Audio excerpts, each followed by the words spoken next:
Chapter 83. Y'all got a problem with me?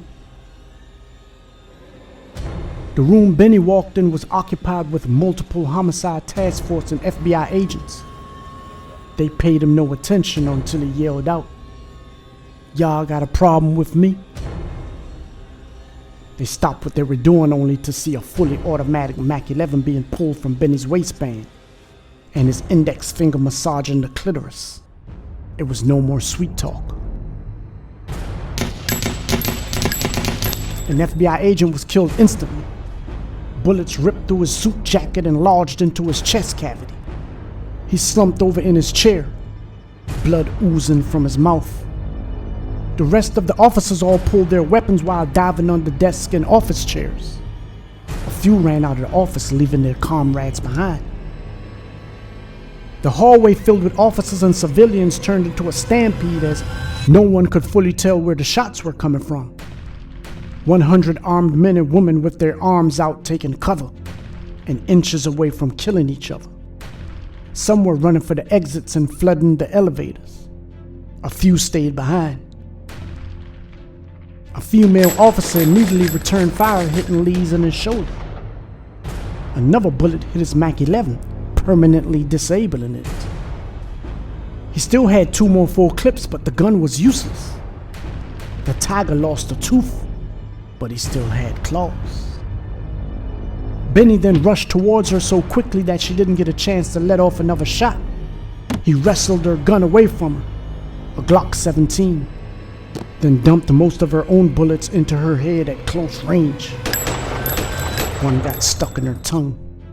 She was 3 months pregnant with twins. The phone rang again before I left out of the house. "Slim, whoever went up in the Bodine headquarters is putting in major work. They dragging bodies out of there left and right. Y'all see this shit?" Hold up. I turned the TV back on. The chaos was worse. The media was giving conflicting reports and everyone was nervous. Reporters' eyes were glossy. Off-duty cops were sobbing. Civilians seemed intrigued. SWAT team members were barking orders. Downtown was shut down. All buildings evacuated. The most powerful government in the world was at a standstill. The TV report made us all stand still. We took a seat and watched in awe. This was history in the making. Bundy lit another spliff and then said, "Anybody heard from Lee's yet?" Everyone shook their heads. Nope. He looked at us for a second, then went into a deep thought. Our eyes never left the screen.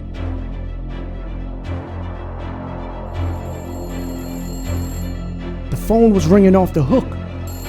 Every minute someone was calling to talk about it. Everyone in Washington, D.C. had stopped what they were doing to look at the breaking news. Not one person was sad. FBI were so despised in the black community that people were planning cookouts and parties to honor whoever it is that pulled this off. Their history of destroying and killing black people dates back to their founding in 1908. The director from 1924 to 1972 was the cross-dressing psychopath J. Edgar Hoover, who called the Black Panthers the #1 threat to national security and placed a shoot-to-kill order on them while protecting the mafia and the terrorist KKK, the people that were responsible for thousands of black people murders. He was only concerned about the security of European Americans. Him and his cohorts then created 2 FBIs, one to enforce federal law and the other to collect intelligence. The one to collect intelligence primarily focused on whatever black people were doing. Hoover's primary belief was that black people should be relegated to 2 categories: to either be spied on by the FBI or to spy on other black people for the FBI. And the whole agency took his orders and followed his lead. Every agent under Hoover was also required to have at least one informant who reported to him regularly on the activities of black people. In DC, every agent was required to have 6. This requirement was so important that an exemption required an extensive bureaucratic process. If the agents were assigned to a community where no black people lived, they had to specify by memorandum that that agent would not be charged with failure to perform. The main people in the black community targeted for recruitment were men and women honorably discharged from the military, members of veteran organizations, friends, relatives, and acquaintances of bureau employees, employees and owners of businesses in the ghettos, which included taverns, liquor stores, barbershops, janitors of apartment buildings, and even taxi drivers. They were especially fond of barbers and cab drivers because people always gossiped about other people's business in barbershops and in the back of cabs. The FBI was so ruthless towards black people that they were responsible for the assassination of Martin Luther King, Medgar Evers, Bob Marley, Malcolm X, Fred Hampton, and countless other black leaders nationally and internationally. They even tried to force Martin Luther King to commit suicide by threatening to expose an allegedly illicit affair. "That's what the fuck they get," one girl yelled over the phone while laughing. "Man, they out here popping bottles," was the words from another caller. "Whoever it is, they have my praises," came words from another caller. This is a prepaid collect call from an inmate at... Calls were coming in from DC jail, the feds, and Lawson. "Slim, everybody here jumping for joy. It's like their favorite team won the Super Bowl. Somebody's got my utmost respect." While listening to the phone, the news reported that another officer was killed, a homicide detective. Still holding the phone, all I heard was yelling and screaming and champagne corks popping. Everybody was in a great mood while it was reported that another brown shirt was hit multiple times in the back and neck.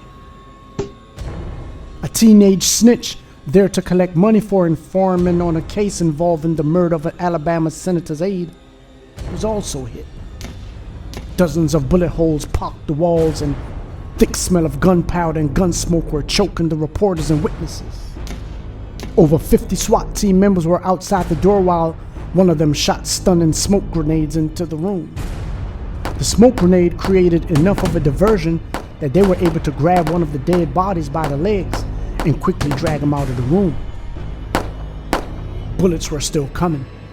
One shot hit Lees in his hip, knocking him down to the floor, but his trigger finger was still working overtime. Bodies were piling up, and everyone was wondering who had the nuts to make that move. A move that most young men may have fantasized about at one point or another after being disrespected and dishonored. Benny tried leaving the cold case squad room because he had more business to handle, but was repelled by more stun grenades and gunfire coming from the SWAT team.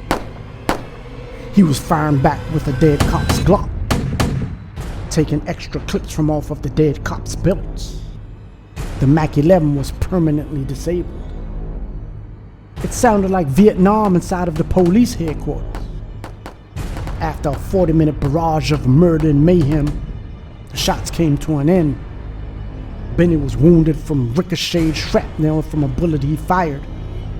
It entered the left side of his head and lodged into his brain, killing him instantly. As the smoke cleared, 4 bodies were recovered. The room was still silent as we were all still holding our beepers for a possible response from Benny. Isn't today the same day President Kennedy got smashed by Lee Harvey? Someone asked, no one in particular. So they say, I replied. All I knew was, whoever it was that did this was not someone to be played with. It was November 22nd, 1994. I was 23 years old.